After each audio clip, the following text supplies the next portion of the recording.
الحمدللہ والصلاة علی رسول اللہ وعلی آلہ وصحبہ ومن والہ ثم اما بعد۔ محترم ناظرین، السلام علیکم ورحمۃ اللہ وبرکاتہ۔ پروگرام مفتی محمد زبیر کے ساتھ خوش آمدید۔ معاشرے کی دینی ضروریات سے متعلق یہ اہم پروگرام پیش خدمت ہے۔ ناظرین، اس پروگرام میں ہم آپ حضرات کے سوالات مفتی صاحب کی خدمت میں رکھتے ہیں اور مفتی صاحب قرآن و حدیث کی روشنی میں ان کے جوابات عنایت فرماتے ہیں۔ آج کی ہماری گفتگو کا موضوع ہے وسوسہ۔ حدیث شریف کا مفہوم ہے ان اللہ تجاوز عن امتی ما وسوست به صدورها ما لم تعمل به او تتکلم۔ فرمایا رسول اللہ صلی اللہ علیہ وسلم نے کہ میری امت کے دلوں میں جو وسوسے آتے ہیں اللہ تبارک و تعالی انہیں معاف کر دیتا ہے جب تک لوگ اس پر عمل نہ کریں یا اس سے متعلق کلام نہ کریں۔ ناظرین، کسی بھی دینی موضوع سے متعلق آپ بھی سوالات ہمیں بھیج سکتے ہیں۔ ہمارا ای میل ایڈریس ہے info@tehzeebtv.com۔ مفتی صاحب، میں چاہوں گا کہ پہلے آپ تھوڑا سا اس پر روشنی ڈالیں کہ یہ وسوسہ کہتے کس کو ہیں اور اس کے آنے کی وجہ کیا ہوتی ہے۔ بسم اللہ الرحمن الرحیم، نحمدہ و نصلی علی رسول الکریم، اما بعد۔ وسوسہ شرعاً خیال کو کہتے ہیں، دل دماغ کے اندر، ذہن کے اندر کسی بات کا پیدا ہونا۔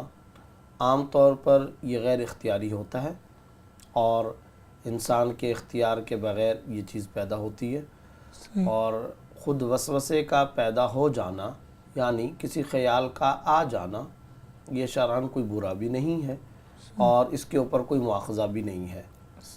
جو چیز بری ہے وہ یہ ہے کہ وسوسہ کے یعنی خیال کے آ جانے کے بعد انسان اس کے اندر استغراق اختیار کرے، منہمک ہو جائے، اس کے اندر مبتلا ہو جائے اور اس کے اندر مشغول ہوتا چلا جائے، یہ شرعاً ممنوع ہے، غلط ہے، اور اس سے ایک طرف شریعت کی نافرمانی، شریعت کے حکم کی خلاف ورزی ہوتی ہے، دوسری طرف ایک اور کام یہ ہوتا ہے کہ جو آدمی وسوسے کے اندر مستغرق ہوتا چلا جاتا ہے، منہمک ہوتا چلا جاتا ہے، تو وہ جسمانی اعتبار سے، ذہنی اعتبار سے پریشان بھی ہوتا چلا جاتا ہے۔ یعنی ایک طرف تو یہ شرعی حکم کی خلاف ورزی ہے، دوسری طرف یہ انسانی جسمانی پریشانی کا بھی ذریعہ ہے، اس کا ذہن پریشان رہے گا۔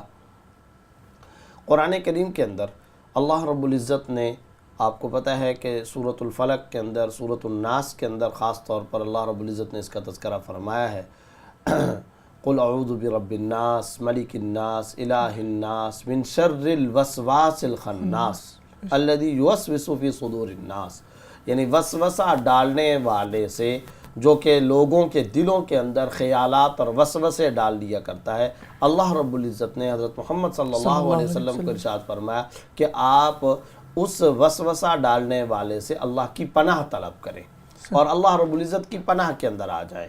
اس سے یہ بات بھی پتہ چلی کہ وسوسوں سے نجات اور وسوسوں سے چھٹکارا اللہ کی پناہ کے بغیر حاصل نہیں ہو سکتا۔ اس کے لیے راستہ بھی یہی ہے کہ اللہ رب العزت کی پناہ میں انسان آ جائے۔ اس کی وجہ یہ ہے کہ وسوسہ کسی انسانی اختیار سے نہیں پیدا ہوتا، یہ غیر اختیاری طور پر ہے۔ جب یہ غیر اختیاری طور پر اللہ رب العزت کی جانب سے آ جاتا ہے تو اب اگر انسان کو تکلیف ہو رہی ہوگی تو انسان اس سے چھٹکارا بھی اللہ کی مدد سے ہی حاصل کر سکتا ہے۔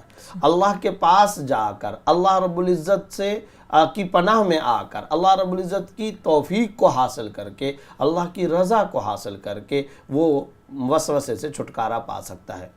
اس سلسلے میں ایک دو باتیں ہیں جس کو خاص طور پر ذہن میں رکھنا چاہیے۔ احادیث کے اندر دل کے خیالات کی کئی قسمیں بیان کی گئی ہیں۔ ایک قسم ہے حاجس۔ شرعاً حاجس کا معنی کیا ہوتا ہے؟ کوئی دل میں خیال آیا اور فوراً چلا گیا، اس کے اوپر شرعاً کوئی مواخذہ نہیں ہے۔ اس کے بعد ایک اور خیال آتا ہے جس کو کہتے ہیں خاطر۔ خاطر کا معنی یہ ہوتا ہے کہ دل میں خیال آیا اور کچھ دیر رکا، ٹھہرا، یہ نہیں کہ آیا اور چلا گیا، بلکہ کچھ دیر رکا اور پھر کچھ دیر ٹھہر کر کے چلا گیا، اس پر بھی شرعاً کوئی مواخذہ نہیں ہے، کوئی مواخذہ نہیں، کسی قسم کا کوئی عذاب و سزا نہیں۔ اس کے بعد ایک اور تیسرے نمبر پر چیز آتی ہے، پہلے نمبر پر حاجز تھا، پھر تھا خاطر، اس کے بعد ایک اور چیز آتی ہے جس کو ہم کہہ سکتے ہیں حدیث النفس۔ حدیث النفس کا معنی کیا ہوتا ہے؟ یعنی نفس کی بات، کہ دل میں خیال آیا، ٹھہرا، پھر آپ نے اس کے بارے میں سوچنا شروع کر دیا، یعنی اب آپ اس کے بارے میں سوچ رہے ہیں، آپ اس کے بارے میں ذہن کے اندر آپ مشغول ہو رہے ہیں، اس کے بارے میں، اس کے انگریڈینٹس، اس کے اجزاء ترکیبی، اچھا یہ کیسے ہوگا، یا اب آپ نے اس کو سوچنا شروع کر دیا، اس کے بارے میں اپنی زبان، اپنے دل دماغ سے بات چیت شروع کر دی، اس کو کہتے ہیں حدیث النفس۔ اس پر بھی شرعاً کوئی مواخذہ نہیں ہے کہ اگر آپ نے سوچنا بھی شروع تو بھی اس پر کوئی مواخذہ نہیں۔ اس کے بعد آگے چوتھے نمبر پر آتا ہے ہم کا معنی ہوتا ہے ارادہ، ہم کا معنی ہوتا ہے ارادہ، کہ آپ نے ارادہ کر لیا کہ اب ان دو فعلوں میں سے، پہلے تو آپ ترجیح نہیں دے رہے تھے، یہ بھی ہے یہ بھی ہے، اب آپ اس میں سے ایک کا ارادہ کر رہے ہیں۔ اندازہ لگائیے کہ یہ جو ارادہ ہے، اگر یہ ارادہ نیکی کا ہوگا تو اس ارادے، نیت، قصد اور ارادے پہ اجر و ثواب مل جائے گا، لیکن اگر یہ برائی کا ہے تو برائی کے ارادے پر اگر وہ زیادہ قرار نہ پکڑے، اس ارادے پر کوئی مواخذہ نہیں ہے۔ سبحان اللہ۔ یعنی یہ اللہ رب العزت کی طرف سے کیسی شفقت کا معاملہ ہے۔ اس کے بعد آتا ہے ایک درجہ عزم کا، جس کو کہا گیا عزم، وہ یہ ہے کہ اب آپ نے پکا ارادہ کر لیا کہ میں یہ گناہ کروں گا، آپ نے پکا قصد کر لیا، پکی نیت کر لی، اب آپ باقاعدہ عملی طور پر شروع ہو چکے، عزم آپ نے کر لیا ہے، پختہ ارادہ آپ نے کر لیا، پختہ قصد اور نیت آپ نے کر لی ہے۔ یہ وہ موقع آتا ہے کہ جہاں سے گناہ کی لائن شروع ہو جاتی ہے، یہ غلط ہے، یہ ناجائز ہے۔ ایک انسان ہے، ہم پیدا ہوا، دل میں خیال آیا، نیت آئی، ارادہ آیا کہ گناہ کروں گا، لیکن اس کے اوپر اس نے باقاعدہ ترجیح دے کر آگے عمل نہیں شروع کیا۔ ایک ہے عزم، وہ باقاعدہ پکے طور پر کام شروع کر چکا، یا پختہ ارادہ، یعنی اس نے ٹھان لی یہ بات کہ میں یہ گناہ کر کے رہوں گا، ٹھان لی یہ بات۔ یہ ہے وہ گناہ والی پٹڑی، یہ ہے وہ گناہ والی لائن، یہ ہے وہ کٹ آف دی پوائنٹ کہ جہاں سے گناہ کا میٹر چلنا شروع ہو جاتا ہے۔ تو اب آپ اندازہ لگائیے کہ یہ جو دل میں خیالات کی ایک پوری تفصیلی میں نے لسٹ گنوائی ہے، پوری فہرست گنوائی، ان پر کوئی مواخذہ نہیں۔ آخر والا جو معاملہ ہے اس کی وجہ سے گناہ آتا ہے، اور اس کی وجہ سے انسان گناہ کے اندر مبتلا ہوتا ہے، معصیت اور نافرمانی، یا یہ کہ وہ گناہ کا باقاعدہ ارتکاب کر لے۔ تو دیکھیں، یہ اللہ رب العزت کی طرف سے شفقت کا، رحمت کا، اور اللہ رب العزت کی طرف سے انتہا درجے کا انعام ہے، انعام کا معاملہ ہے کہ اتنے سارے ارادے دل میں خیالات ہونے کے باوجود اللہ رب العزت کسی قسم کا محاسبہ اور مواخذہ نہیں فرما رہے۔ ایک بات اور بھی ذہن کے اندر رکھنی چاہیے، وہ یہ ہے، بعض لوگوں کو وسوسے ہوتے ہیں نمازوں کے اندر، بعض لوگوں کو وسوسے ہوتے ہیں پاکی ناپاکی کے مسائل کے اندر، بعض لوگوں کو وسوسے ہوتے ہیں تقدیر خداوندی کے بارے میں، بعض لوگوں کو وسوسے ہوتے ہیں دنیا کے کاموں کے بارے میں، اور اللہ بچائے بعض اوقات بعض لوگوں کو وسوسے ہوتے ہیں طلاق کے مسائل کے اندر۔ تو یہ سارے کے سارے جو وسوسے ہوتے ہیں، ان کے بارے میں سب سے بہترین بات، پہلی اور آخری بات یہ ہے کہ انسان کو ان چیزوں کی طرف توجہ نہیں دینی چاہیے، التفات نہیں کرنا چاہیے، توجہ نہیں دینی چاہیے۔ بغیر توجہ دیے دل میں کوئی خیال آیا، آپ فوراً اپنے آپ کو دوسرے کسی کام کے اندر لگا لیں، توجہ نہیں دینا چاہیے۔ یہی اس کا پہلا اور آخری حل ہے، اسی کو اختیار کرنا چاہیے۔ مفتی صاحب، کافی سوالات آئے ہیں اور کافی بہن بھائیوں نے یہ پوچھا ہے کہ نماز میں بہت وسوسے آتے ہیں، لیکن کیا اس سے نماز ہو جاتی ہے؟ یعنی کہ برے وسوسے آتے ہیں۔ یہ واقعی آج کی ضرورت کا سوال ہے، اور آج کا واقعی معاشرے کا ایک بڑا مسئلہ ہے، ایک سلگتا ہوا مسئلہ ہے، خاص طور پر نمازیوں کا۔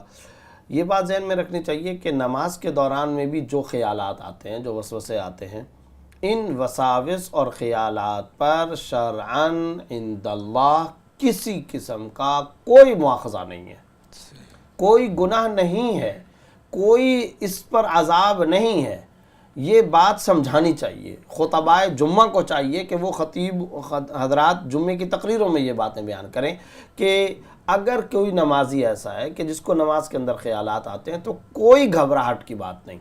دیکھیں نماز ایک ہی وقت میں دو حیثیتیں رکھتی ہے۔ ایک وقت میں ایک حیثیت تو یہ ہے کہ یہ لطف کے لیے ہے، روحانی لطف آتا ہے، مزہ آتا ہے، اللہ کے ساتھ بندہ ہم کلام ہو رہا ہے، اس سے زیادہ لطف کا، عیش کا، پیار کا، محبت کا اور اللہ کے ساتھ راز و نیاز کا، دل کی باتیں کرنے کا اور کیا بہترین اور حسین موقع ہو سکتا ہے۔ ایک طرف تو مزے کی چیز ہے، لطف اور پیار کی چیز ہے، دوسری طرف نماز علاج بھی ہے۔ لہٰذا اگر کوئی آدمی ایسا ہے جس کو اللہ نے ایسا ایمان دے دیا جو قابل رشک ہے کہ وہ جب نماز میں شروع ہوتا ہے تو ماشاءاللہ ان تعبد اللہ کأنک تراہ، وہ اللہ کی عبادت کر رہا ہے گویا کہ وہ اللہ کو دیکھ رہا ہے، یا اللہ کو نہیں دیکھ رہا تو کم از کم یہ تصور تو ذہن میں رکھے کہ فإن لم تکن تراہ فإنہ یراک، اگر تو نہیں دیکھ رہا تو یہ تو ذہن کے اندر بٹھا کہ وہ تجھے دیکھ رہا ہے، اللہ رب العزت تجھے دیکھ رہا ہے۔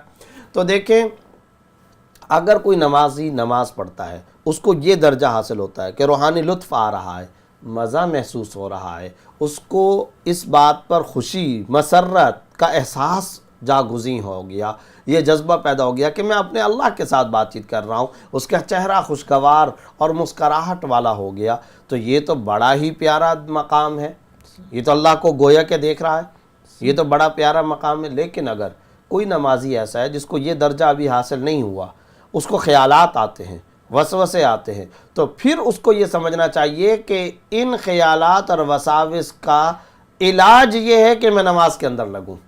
تو ایک تو نماز کی وہ حیثیت ہے کہ آپ کو روحانی لطف محسوس ہو، وہ اگر آ جائے تو بہت اچھا، اور اگر وہ نہیں آیا تو پھر کم از کم اس تک پہنچنے کا ذریعہ یہ اب تمہاری نماز تمہارے حق میں علاج بن جائے گی۔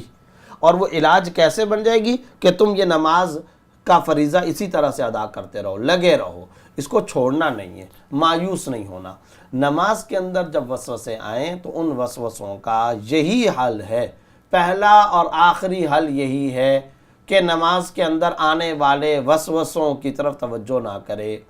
لیکن ایک بڑی مشکل بات ہے، جب ہم کسی کو یہ بات بتاتے ہیں نا کہ آپ نماز کے اندر وسوسوں کی طرف توجہ نہ کریں، خیالات کی طرف توجہ نہ کریں، جب بھی کوئی آدمی، کوئی سائل، کوئی مستفتی، کوئی بھی بہن ہماری، کوئی بھی ہمارا بھائی جب ہم سے یہ سوال کرتا ہے تو جب ہم اس کو کہتے ہیں آپ توجہ نہ کریں تو وہ یہ بات ماننے کے لیے تیار نہیں۔